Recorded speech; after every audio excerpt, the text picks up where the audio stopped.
बाबा जी को कृतज्ञतापूर्ण वंदन कर आज की सत्र की हम शुरुआत करते हैं। सभी को नमस्ते, हरिहर। नमस्ते दीदी। हरिहर। जी, नमस्ते। जब तक जीवन भ्रमित रहता है अथवा मानव भ्रमित रहता है, परंपरा में आत्मबोध रहित बुद्धि को अहंकार नाम दिया गया। भ्रम का अस्तित्व नहीं है। इससे स्पष्ट है कि भ्रम मानव के द्वारा किसी भय प्रलोभनवश स्वीकार की गई मान्यताएं है। मान्यताएं यानी भ्रम चित्त में होने वाले चित्रण तक ही सीमित है। अतः बुद्धि भ्रमित नहीं होती, बुद्धि चुप रहती है। अध्ययन, बोध, अनुभव, विधि से ही बुद्धि जागृत होती है। तो इसी चर्चा को हम आगे बढ़ाएंगे योगेश भैया जी के साथ। भैया जी, आपका बहुत बहुत स्वागत है।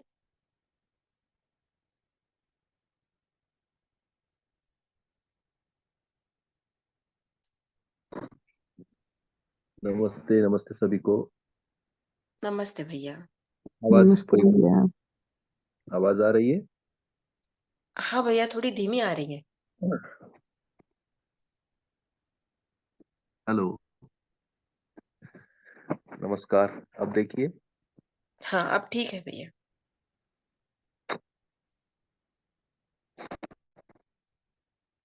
इस समय पुणे में हूँ। यहाँ रेंज उतना पता नहीं कितना साथ देगा। आवाज ठीक से आ रही है ना? अभी देखिए। हाँ भैया, अभी ठीक है। जी। तो कल हमने जो चर्चा किया, भास भास को समझने की, भास की परिभाषा पर यदि कोई सारांश हो पाए तो बहुत अच्छा। हम फिर आज आगे आभास की परिभाषा को समझने का प्रयास करेंगे। नमस्ते भैया। नमस्ते नमस्ते। सभी को नमस्ते। भैया कल मुख्य रूप से मानव व्यवहार दर्शन और अध्यास दर्शन में जहाँ जहाँ भास से जुड़ी हुई अनुभूतियां रखी उस, उसकी चर्चा हुई थी और उस पर ध्यान भी गया था।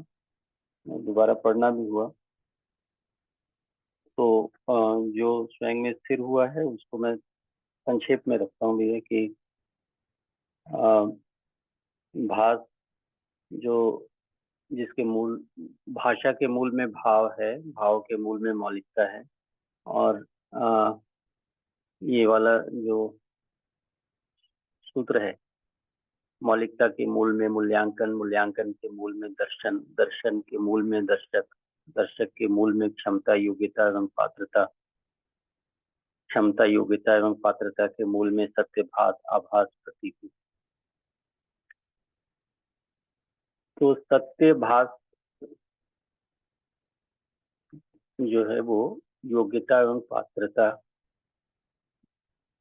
विकसित कराने में, या जो परिमार्जन प्रक्रिया है, चेतना विकास की परिमार्जन, चेतना विकास की प्रक्रिया है, उसमें सत्य भास से बात शुरू हुई है। फिर उसके अगली स्थितियां हैं आभास, प्रतीति और आगे अनुभूति की। तो भास वो शुरुआती सीढ़ी है, ऐसा समझ में आया।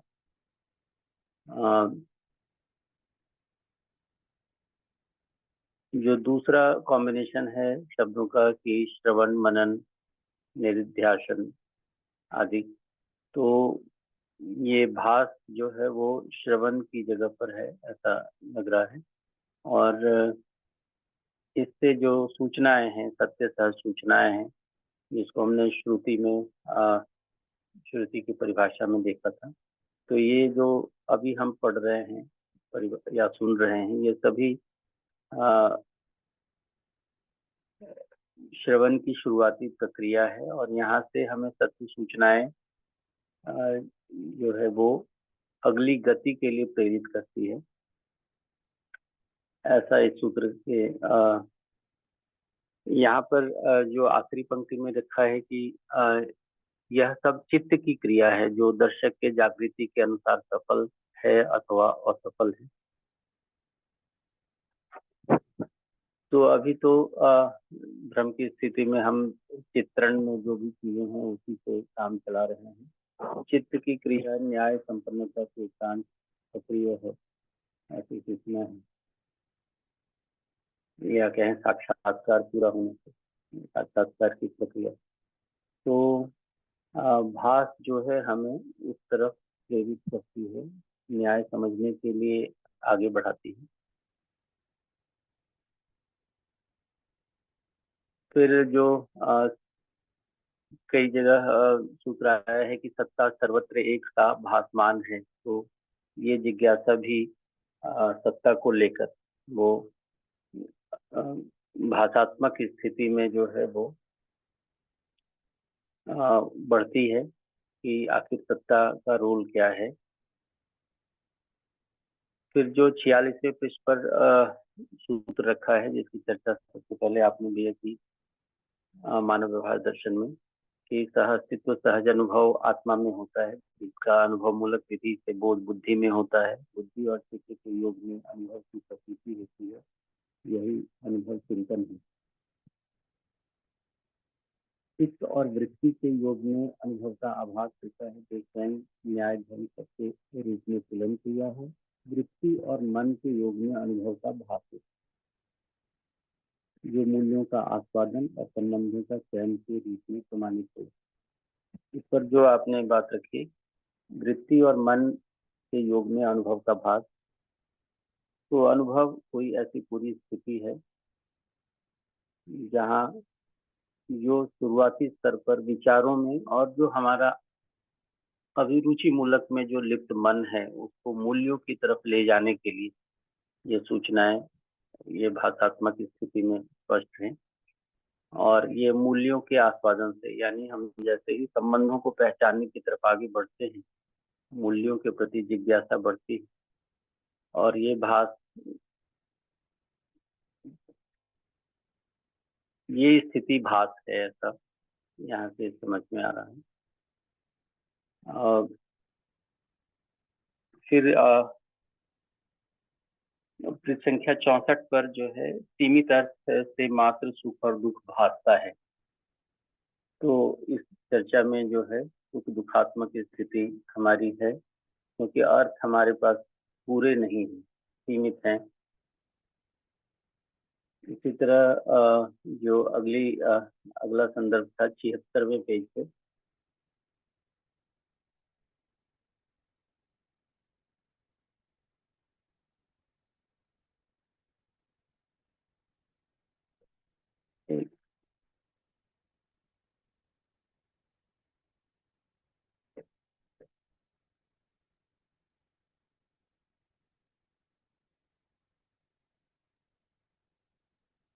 हेलो, आवाज पहुंच रही? जी, एक सेकंड भैया, वो पृष्ठ मिल नहीं रहा है और अनुभूति भी नहीं दिख पा रही है भैया। तो मुख्य रूप से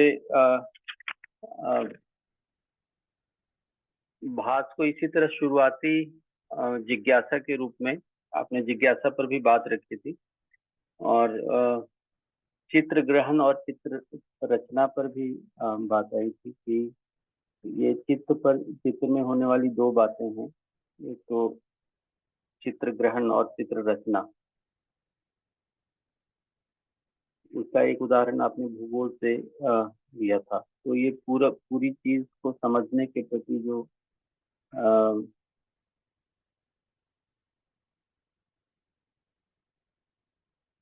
गति बनती है, शुरुआती गति को भास कह रहे हैं। सही गलत की समझ के लिए जो हमारी प्रवृत्ति है वो नैसर्गिक रूप से है। इसके पहले स्टेप के रूप में भास है।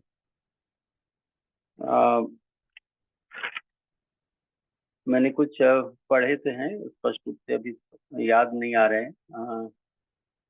उसमें भास से आगे जो व्यंजना की बातें हैं, और ये कहीं कहीं संदर्भ में अभ्यास दर्शन में आया, संख्या 39 266 384 342 और सबसे पहले 41 पेज थे। तो इतना देखना हुआ भैया, बाकी आज सुनने के लिए उत्सुक हैं। जी भैया, धन्यवाद। बहुत ही अच्छा।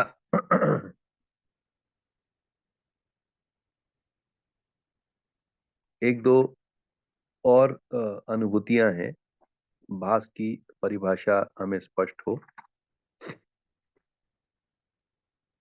और फिर हम आज आगे आभास की कड़ी स्पष्ट होने का प्रयास करेंगे। अमानवीयता में मानवीयता का भास होता है। अभ्यास दर्शन में है, पृष्ठ 147।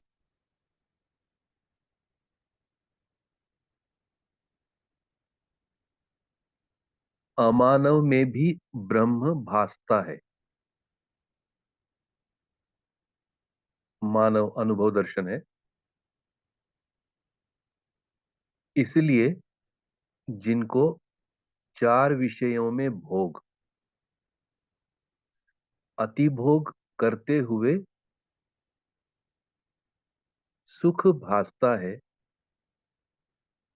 जिसकी निरंतरता नहीं हो पाती, यही अमानव में जागृति सहज अपेक्षा है। अब यहां पर हमें भास की और स्पष्टता,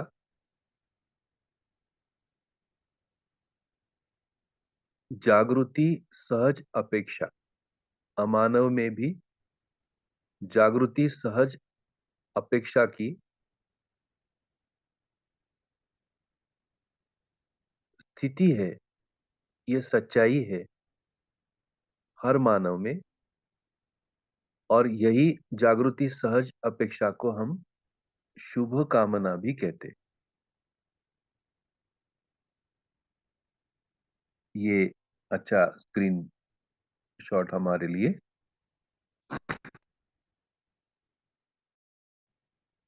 भास मन में होता है, इस पर और ध्यान।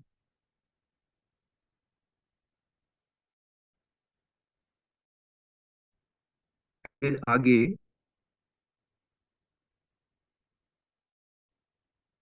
जीवन मानव में आस्वादन का अनुभव भास, न्याय धर्म सत्य रूपी नित्य वस्तु का भास होना, अपने से निश्चय कर सकता है। हर व्यक्ति अपने से निश्चय कर सकता है।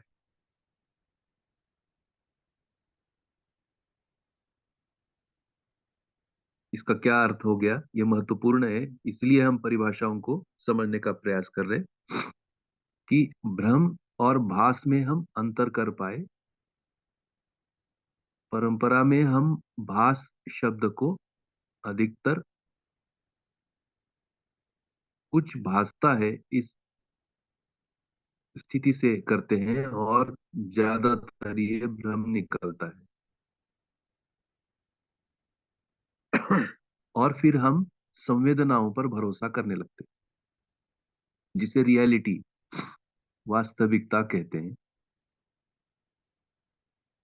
संवेदनाओं पर मतलब इंद्रियों पर, यानी जो शब्द स्पर्श रूप रस गंधेंद्रियों से जो संकेत हमें मिलता है, उन संकेतों को हम सेंस करते हैं, और वही सेंसरी, जितनी भी सूचनाएं जो सेंसेस को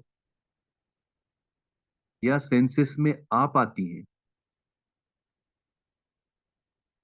वो सब हम वास्तविकता की श्रेणी में लगते हैं।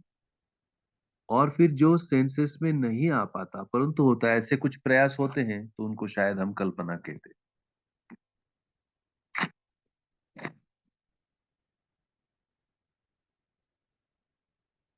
तो जो सुख की चार स्थितियां हैं, सुख, शांति, संतोष, आनंद, इन चारों स्थितियों को यहाँ पाने के लिए जो प्रस्ताव है,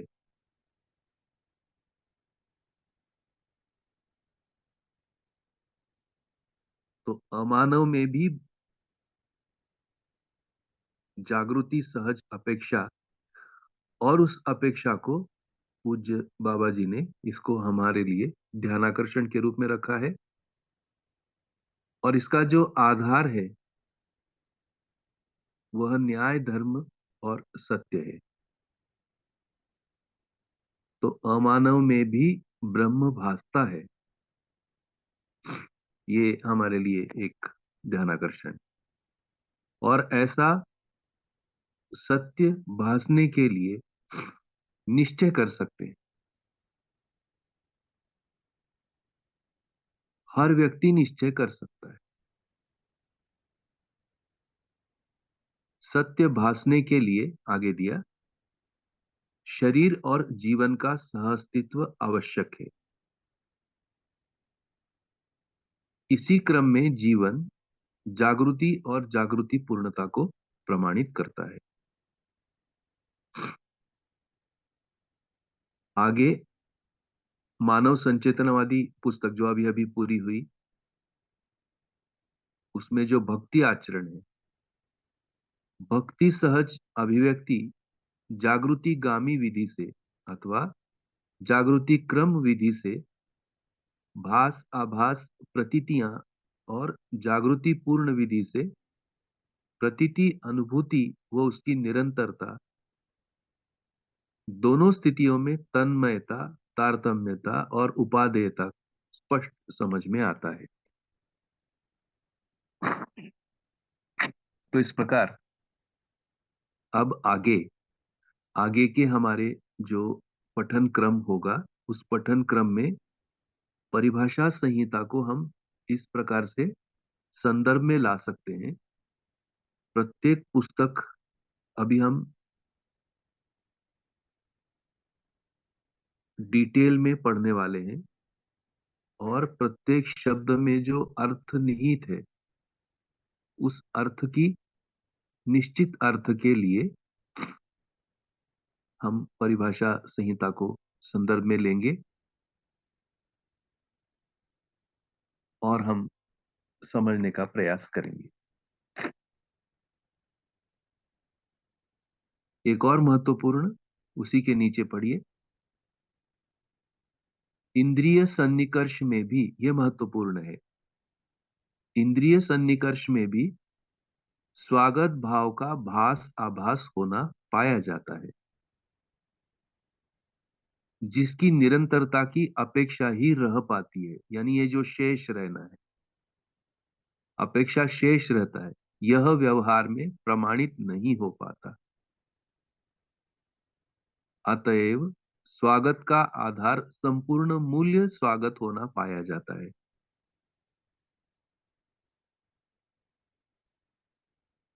तो हम आप सभी के साथ ये मूल्यों की चर्चा काफी समय चली है। तो ये जो अपेक्षा है, जो स्वागत भाव की अपेक्षा है,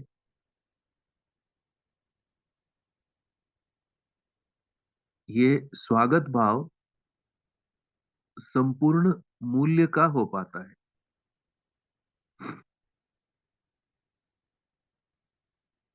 इंद्रिय सन्निकर्ष, जो संवेदनाएं हमें सुख के रूप में भास होता है, उसमें अपेक्षा शेष रहता है। यानी उसको हम, शेष अपेक्षा रहने को हम कहेंगे अतृप्ति। तो जो तृप्ति का आधार है वो संपूर्ण मूल्य है। इसलिए याद होगा हमारी चर्चाओं में कि जागृति के लिए अधिक मूल्य की ओर, यानी अभी जो हमारा मूल्य है, अभी जिसको हमने मूल्य समझा हुआ है, उससे अधिक मूल्य लक्ष्य के रूप में हमें स्वीकारना होता है।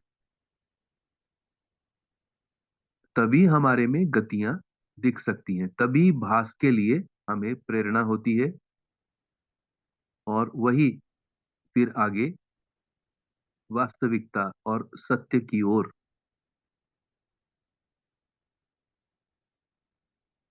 हमारी गतियां प्रेरणा के रूप में हमें समझ में आ सकती हैं।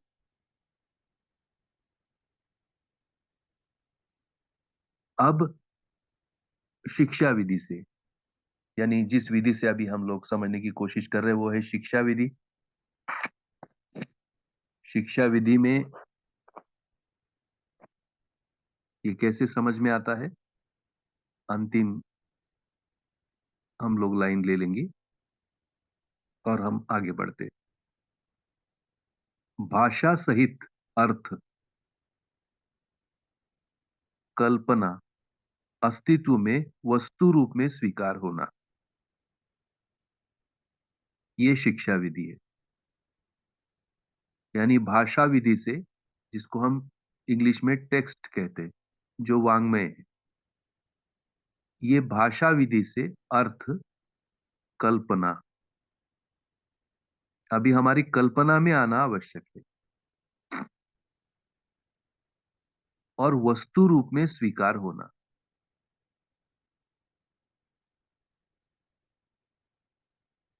जैसे न्याय कोई वस्तु है, नियम कोई वस्तु है, नियंत्रण कोई वस्तु है। वस्तु का मतलब फिर से वास्तविकता। जैसे न्याय कोई वस्तु है, जैसे संबंध, संबंधों में मूल्य, मूल्यांकन, उभय तृप्ति, ये वस्तु रूप में स्वीकार होना। आगे फिर शिक्षा विधि, अर्थ संगति होने के लिए तर्क का प्रयोग होना। अब यहां तर्क का प्रयोग होना आवश्यक है।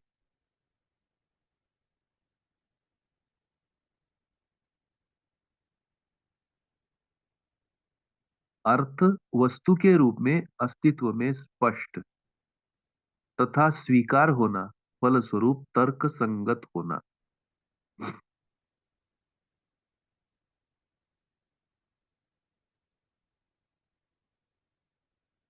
तो अर्थ वस्तु के रूप में अस्तित्व में स्पष्ट तथा स्वीकार होना,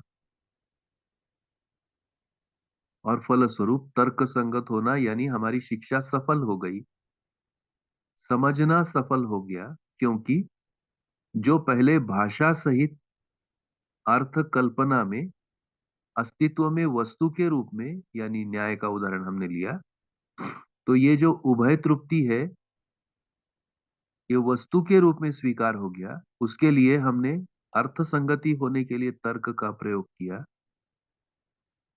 और ऐसा अर्थ वस्तु रूप में अस्तित्व में स्पष्ट हो गया। हाँ, उभय तृप्ति वस्तु रूप में होता है, और यह स्पष्टता हमें स्वीकार हो गई। फलस्वरूप पुनः एक बार हमारा अर्थ तर्क संगत हो पाया। तो अब कैसा हो गया, जो सोचने विचारने में आया वही बोलने में आया। जैसा सोचते हैं वैसा बोलते हैं, वैसा करते हैं, और वैसा होता है। ये जो एक सूत्रता है, तो उस एक सूत्रता के लिए शिक्षा विधि से हम आप सभी को भास होना, यह प्रक्रिया है, और ये सतत निरंतर होते रहना, इसके लिए सतर्क रहना आवश्यक। अब आगे आभास। तो आभास क्या है? तो आभास एक एक स्थिति है, जो जो भास हुआ वह अधिक स्थिर होता है, तो वो आभास की स्थिति है। तो आभास की स्थिति जीवन में कहाँ होती है? तब हम उसको एक और स्लाइड अगर शेयर कर देंगे तो सबको पढ़ने में आएगा। तब तक मैं पढ़ देता हूं। आभास चित्त और वृत्ति के योग में अनुभव का आभास होता है, जो स्वयं न्याय धर्म सत्य के रूप में तुलन क्रिया है। तो ये एक पहचान तुलन क्रिया की, मन और वृत्ति के योग में अनुभव का भास होता है, जो स्वयं न्याय धर्म सत्य के रूप में तुलन क्रिया है, जो हमें स्वीकार हुआ भास के रूप में और वह तुलन क्रिया के रूप में आ गया। तो अब एक और लेवल, एक और स्तर हमें मिल गया हमारा ही, जो चित्त और वृत्ति के योग में होता है।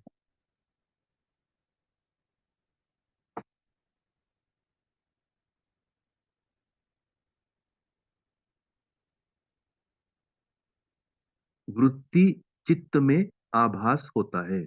ये मानव व्यवहार दर्शन की फिर से एक बार आभास पर जितना जितना अनुभूतियां हैं उन सभी को एकत्रित किया है।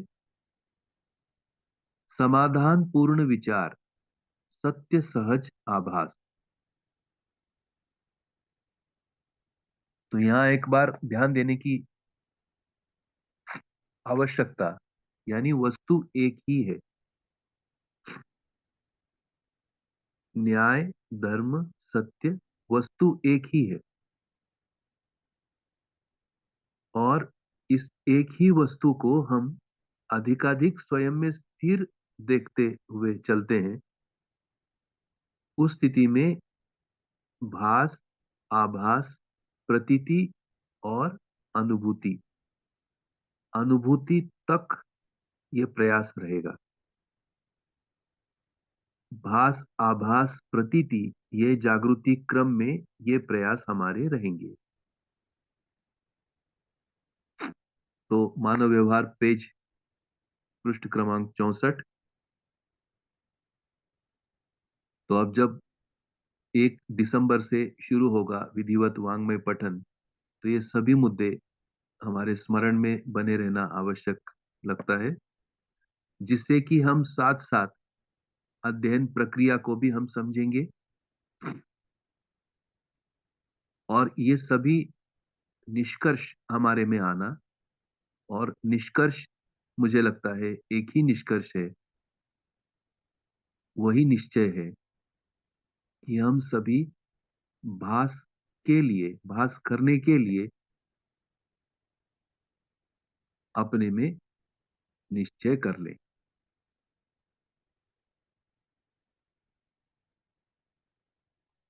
और इसीलिए श्रवण और मनन, ये दो प्रक्रियाएं अध्ययन प्रक्रियाओं में महत्वपूर्ण हो जाती है। अन्यथा कल दिन भर या अभी तक ऐसे सभी को आ रहा होगा कि सोचते सोचते ऐसा लगता है कि कुछ स्पष्ट हो रहा है, और उतने में हमारी प्राथमिकताएं बदल जाती हैं, और फिर से वो सारा याद करना, उस पर सोचना, ये एक काफी फिर कठिनाई भरा भी हो जाता है। तो समझ में आ रहा होगा कि हम ही हमारे लिए एक प्रकार से बाधा बनते हैं, क्योंकि हम उतनी एकाग्रता दिन भर 24 घंटे, वो एकाग्रता हम रख नहीं पाते।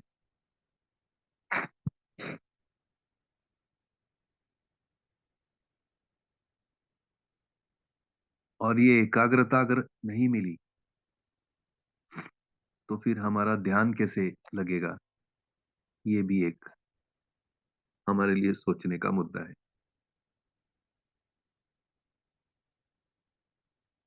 तो सबको अब स्पष्ट हो रहा होगा परिभाषा संहिता से, क्योंकि वाङ्मय पठन के बाद फिर परिभाषा संहिता,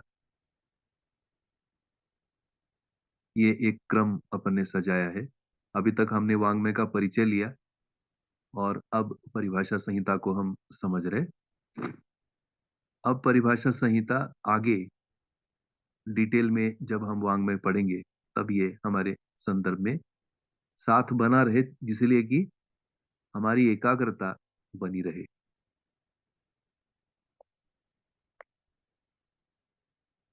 आगे बढ़ते, वृत्ति का पूर्ण विकास चित्त के संकेत ग्रहण अर्थात धर्म पूर्ण विचार निर्माण योग्यता से समझ में आता है।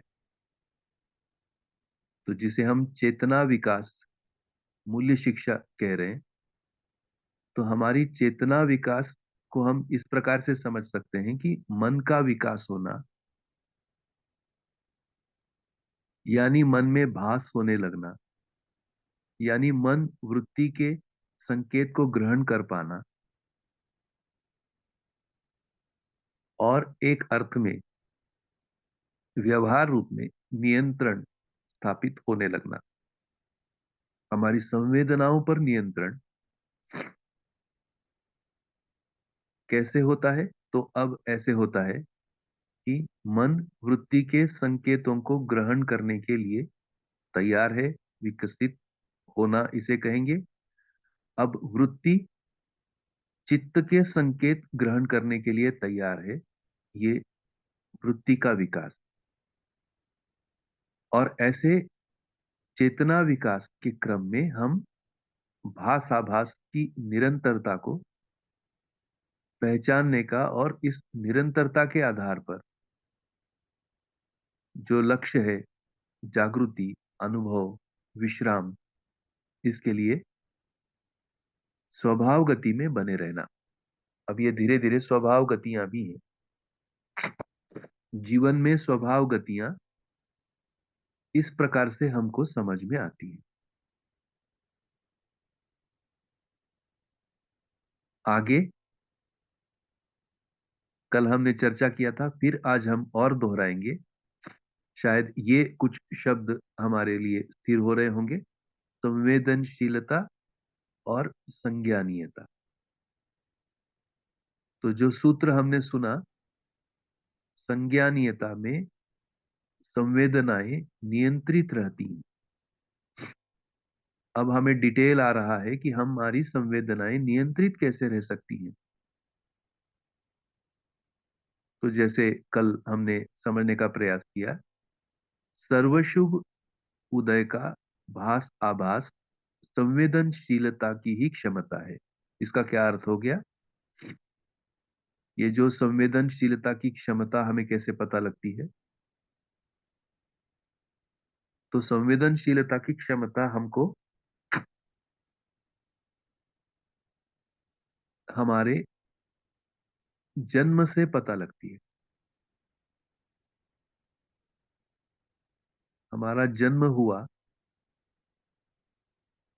यानी शरीर यात्रा प्रारंभ हुई, और इस शरीर यात्रा में हम परिवार में 3 पीढ़ी के साथ हैं,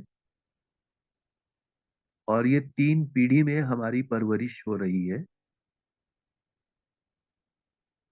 जिसे हम कहेंगे कि परिवार में संस्कार हमें मिलता है, परिवार से हमें समझ मिलती है। और अब हम ध्यान देने का कोशिश कर रहे हैं कि ये जो हमें संस्कार मिला, समझ मिला, इसके मूल में क्या है।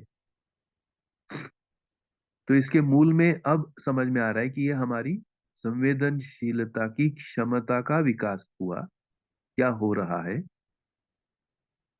जिससे कि हम संबंधों में भाव पक्ष को पहचान पा रहे।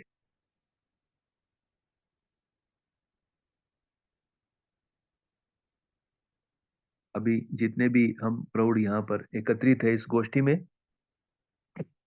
जैसे जैसे अभी हमारा दिन बीतता जा रहा है और हम ईमानदारी से दर्शन के सभी मुद्दों को समझने के प्रयास में हैं,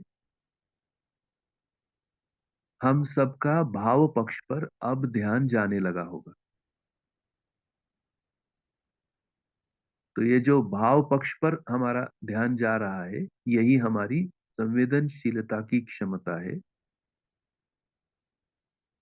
अब इसमें अपेक्षा ये थी कि ये सभी जो भाव पक्ष पर जो ध्यान आकर्षण है, ये परिवार में 3 पीढ़ी के संयुक्त आचरण में होता, तो आज इतना समय हमें नहीं लगता समझने के लिए। जो समय लग रहा है, इसलिए लग रहा है कि परिवार में आज 3 पीढ़ी का जो ध्यान है, वो बिखरा हुआ है, विशृंखल है, यानी प्रत्येक व्यक्ति का लक्ष्य अलग-अलग हुआ। तो ये जो भाषाभास संवेदनशीलता की क्षमता का प्रकटन परिवार में 3 पीढ़ी के साथ होता है, उसमें हम कंफ्यूज हो गए।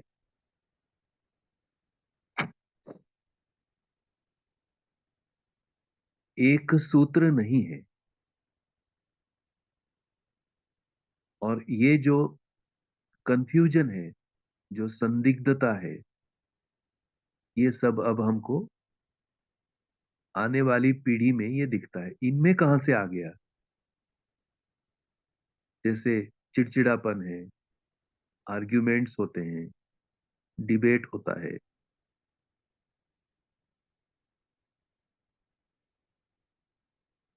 ना? बच्चे जैसे माता-पिता की गलतियों को निकालते हैं, उसको दोहरा देते हैं, फिर हम उनकी गलतियों को दोहरा देते हैं।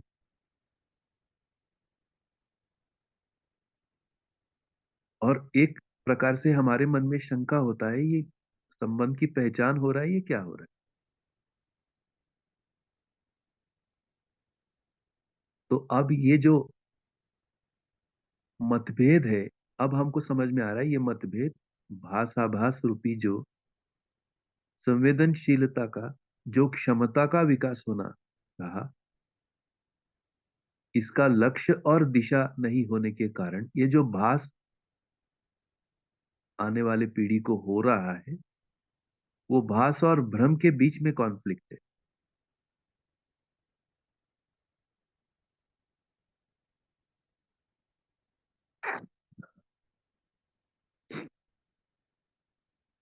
तो अब हम समझ पा रहे, तो फिर अब समझ में आ गया, तो अब हम आप एकत्रित हो रहे और एक बड़े भाव के साथ, जिसको हम सामाजिकता के भाव हैं, जो कि संज्ञानीयता और संवेदनशीलता, जिसे हम संचेतनशीलता कहते हैं, और ऐसी संचेतनशीलता में हम आप एकत्रित होकर के फिर से एक बार शिक्षा के लिए मन बनाए। तो एक प्रकार से ये प्रौढ़ शिक्षा की क्लास है, और हम सभी समझने का प्रयास कर रहे हैं कि हमारे जो भाषाभास है, अब ये स्थिर हो एक व्यक्ति के रूप में, और हम प्रयास करते हैं परिवार में कि हम कैसे स्रोत के रूप में काम कर सकते हैं।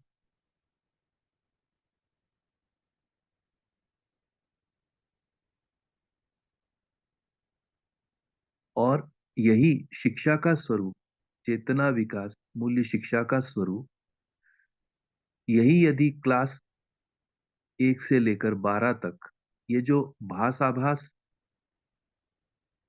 रूपी जो संवेदनशीलता की क्षमता है, इसी आधार पर यदि हमारा सिलेबस डिजाइन होता है और प्रतीति अनुभूति के लिए डिजाइन होता है,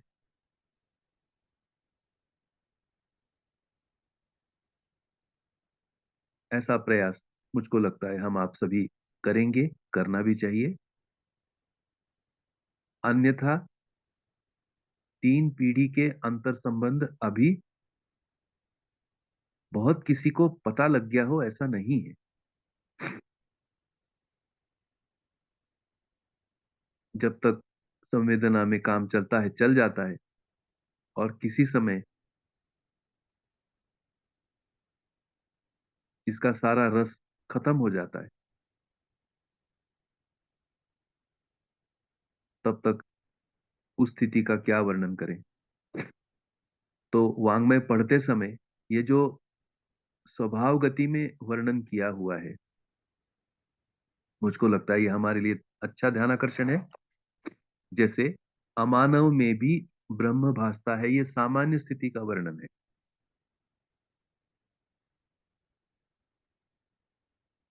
अभी हम आवेशित गति में, तो आवेशित गति से स्वभाव गति में आना ये पहला काम होगा हम आप सभी का।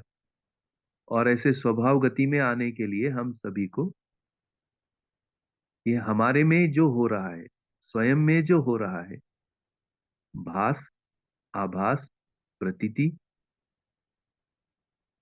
इन प्रक्रियाओं को स्थिर करने के लिए काम करना है।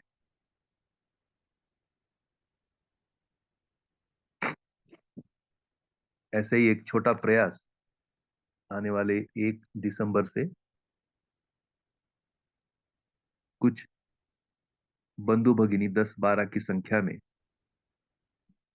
अपने परडा में एकत्रित होकर एक 40 दिन का पठन का कार्यक्रम बनाए हैं। तो ये जो 40 दिन पढ़ेंगे, लगभग 6, 7, 8 घंटे का सोच रहे हैं। और इस पठन का आशय यही है, यही जो भास आभास जो हमारे में स्थिर होना है और हमारे में स्पष्ट होना है, ये जो एकाग्रता अभी चली गई है प्रौढ़ अवस्था में आकर, इस एकाग्रता को फिर से एक बार पाने का एक छोटा सा प्रयास है। पहला प्रयास है और काफी उसमें उत्साहजनक प्रतिसाद मिला है। और देखते हैं ये 40 दिन कितनी एकाग्रता में कितनी दूरी तय कर पाते हैं। 1 दिसंबर से 10 जनवरी तक होगा। 12 से 15 बंधु भगिनी इसमें समय लगाने का मन लगाए हैं। देखते हैं आगे। और ऐसा यदि हम इतनी एकाग्रता से कर पाते हैं तो ये मुद्दे, क्योंकि ये काफी सूक्ष्मता है, भास, आभास, प्रतीति, अब ध्यान आ रहा होगा, इन सूक्ष्मताओं को हमें पहचानना होगा।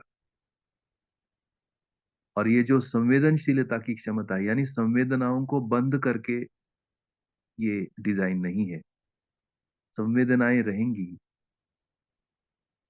इन संवेदनशीलता की क्षमता को सर्वशुभ रूपी उदय में ये प्लेस करना है, ये बड़ा मूल्य है, ये गुरु मूल्य है। और ऐसे गुरु मूल्यन को हमारे में स्थित करते हुए और आगे बढ़ना है।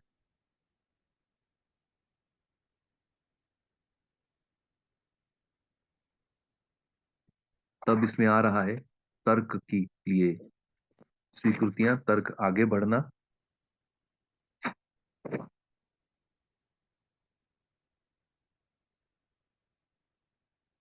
तर्क संगत होना,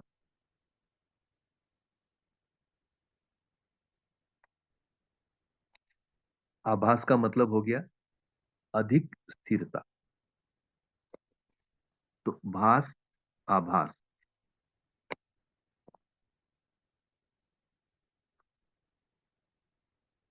अब हम आगे बढ़ते हैं प्रतीति।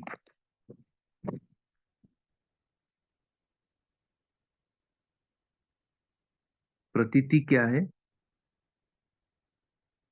तो मानव व्यवहार दर्शन में पृष्ठ 30 पर मैं कुछ कुछ आपको इसकी झलक देने की कोशिश कर रहा हूं।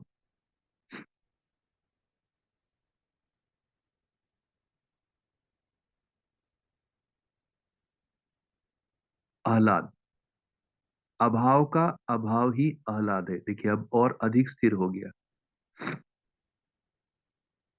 भ्रम की स्थिति में अभाव लगता है और अनुभूतियों के श्रवण में हमारे भाव पक्ष और हमारा भाव पक्ष पर ध्यान जाने लगता है तो सत्य भासता है और धीरे धीरे स्थिर होने लगता है आभास की स्थिति में, और एक ऐसी स्थिति आती है जहां प्रतीतियां शुरू होती हैं और अभाव का अभाव, इसकी निरंतरता होने लगती है। चित्त में अभाव के अभाव की प्रतीति होकर होता है। तो ये चित्त की स्थितियां, अभाव का अभाव होना।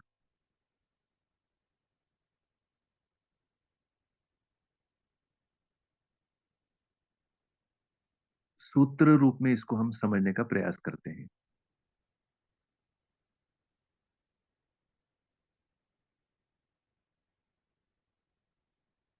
सुख की निरंतरता में चित्त बुद्धि में प्रतीति, यानी अब सूचना हम सबके पास आ गई है। अगर हम उसको एक सारांश रूप में समझना चाहें तो अध्ययन बिंदु में दिए हुए सभी 33 या 34 बिंदु, जिनमें कि पूरा अस्तित्व सह अस्तित्व है, ये स्पष्ट हुआ। और सारांश के रूप में यदि हम सह अस्तित्व को स्मरण कर पाते हैं, सह अस्तित्व कैसे कह रहे हैं, तो इस स्मरण के आधार पर क्या हम ऐसा तर्क कर सकते हैं कि अभाव के अभाव की स्थिति हमारे में हो सकती है।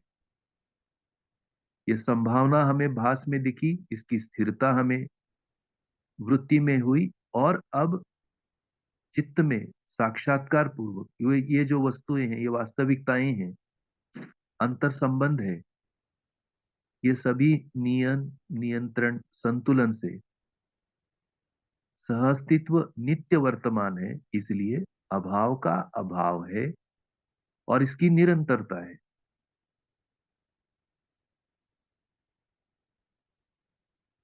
एक अच्छा, फिर से एक बार एक सूत्र हम दोहरा देते हैं, मानव कर्म दर्शन में है, पृष्ठ 11 पर। और ये सूत्र, ये जो हमारा 10 वर्षीय पठन है, इस पठन को, ये सूत्र एक आधारभूत सूत्र के रूप में भी हम इसे सुन सकते हैं। कोशिश करते हैं समझने की। सूत्र इस प्रकार है: सद शास्त्राध्ययन के बिना सत्य कामना, सद शास्त्राध्ययन के बिना सत्य कामना एवं प्रवृत्ति, है ना। देखिए, हर हर जगह पर बाबा जी ने पॉइंटेड बात की है और हमारे लिए ध्यानाकर्षण किया है। सत्य कामना और सत्य प्रवृत्ति दोनों होना है, और उसके लिए सद शास्त्राध्ययन होना, उसके बिना सत्य कामना एवं प्रवृत्ति, सत्य कामना के बिना सत्य प्रेम। तो ये जो अभाव का अभाव होना है, ये प्रेम की स्थिति है। जब अभाव ही रहता है तभी द्वेष होता है, तभी आदमी नकारात्मक रहता है। तो सत्य कामना के बिना सत्य प्रेम, सत्य प्रेम के बिना सत्य निष्ठा। एक एक मुद्दे पर ध्यान देने की आवश्यकता। सत्य प्रेम के बिना सत्य निष्ठा, सत्य निष्ठा के बिना सत्य प्रतिष्ठा। ये जो गुरु मूल्यन है, हमारे में सत्य प्रतिष्ठित हुआ, इसका मतलब है हमने संपूर्ण मूल्यों को हमारे में प्रतिष्ठित किया, और ये हमारे में प्रतिष्ठित हुआ। सत्य प्रतिष्ठा के बिना सत्य प्रतीति, सत्य प्रतीति के बिना सत्यानुभव, सत्यानुभव के बिना सत्शास्त्र का उद्घाटन, तथा सत्शास्त्र के उद्घाटन के बिना सत्शास्त्र का अध्ययन पूर्ण और सार्थक नहीं है। इसलिए दिन भर, पूरे दिन सत्शास्त्रों का जो उद्घाटन है, सत्शास्त्रों से जो सूत्र आए हैं। अब यहाँ सत्शास्त्र मतलब पूरा वाङ्मय, शास्त्राभ्यास। और अब अध्ययन का मतलब ये हो गया कि कामना होना है और प्रवृत्ति होना है।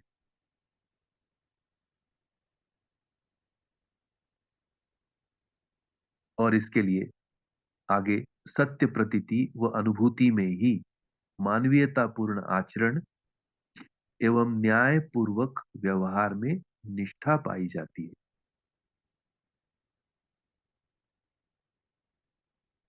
तो भय प्रलोभन से निकलकर मूल्य मूल्यांकन में स्थिर होना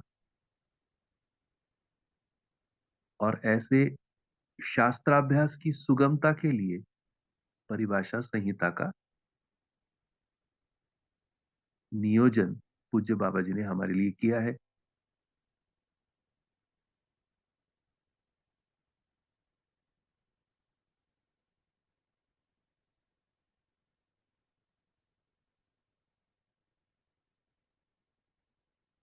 एक और लाइन इसमें कर लेते हैं, एक ध्यानाकर्षण है, और फिर हम यहाँ पर आज का सत्र पूरा करते हैं। और जो पिछले 3-4 दिनों में हमने परिभाषा संहिता के संदर्भ से अर्थ स्पष्ट कर देने का एक प्रयास किया, आशा है यह सत्र आपके लिए उपयुक्त रहा होगा।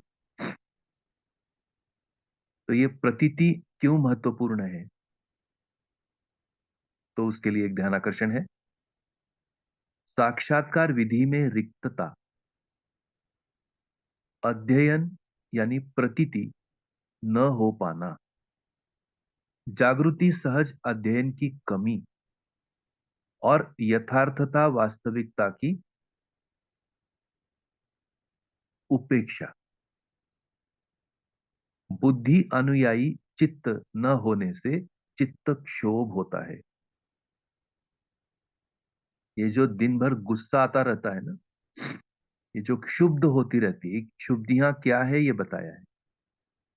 हमारे में जो साक्षात्कार विधि होना है उसमें रिक्तता है, खालीपन है।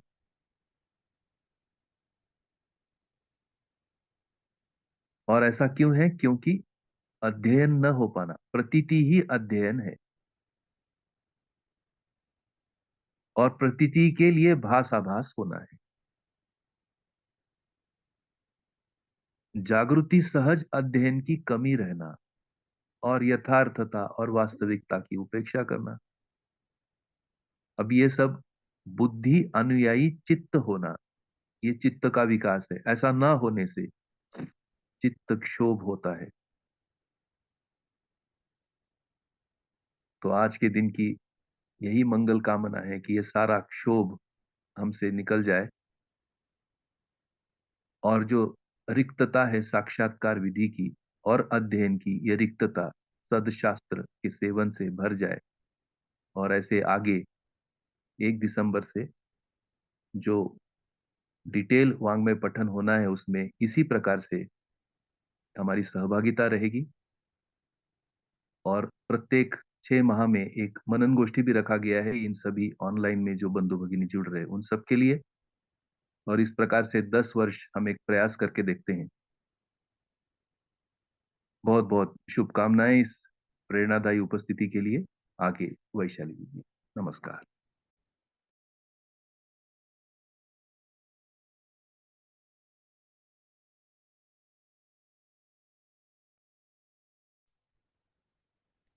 बहुत बहुत धन्यवाद भैया जी। शास्त्र के बिना सत्य कामना एवं प्रवृत्ति, सत्य कामना के बिना सत्य प्रेम के बिना सत्य निष्ठा के बिना सत्य प्रतिष्ठा के बिना सत्य प्रतीति के बिना सत्यानुभव के बिना सत्शास्त्र का उद्घाटन तथा सत्शास्त्र के उद्घाटन के बिना सत्शास्त्र का अध्ययन पूर्ण और सार्थक नहीं है। इसी मंगल कामना के साथ हम आज का सत्र यही समाप्त करते हैं। धन्यवाद सभी का।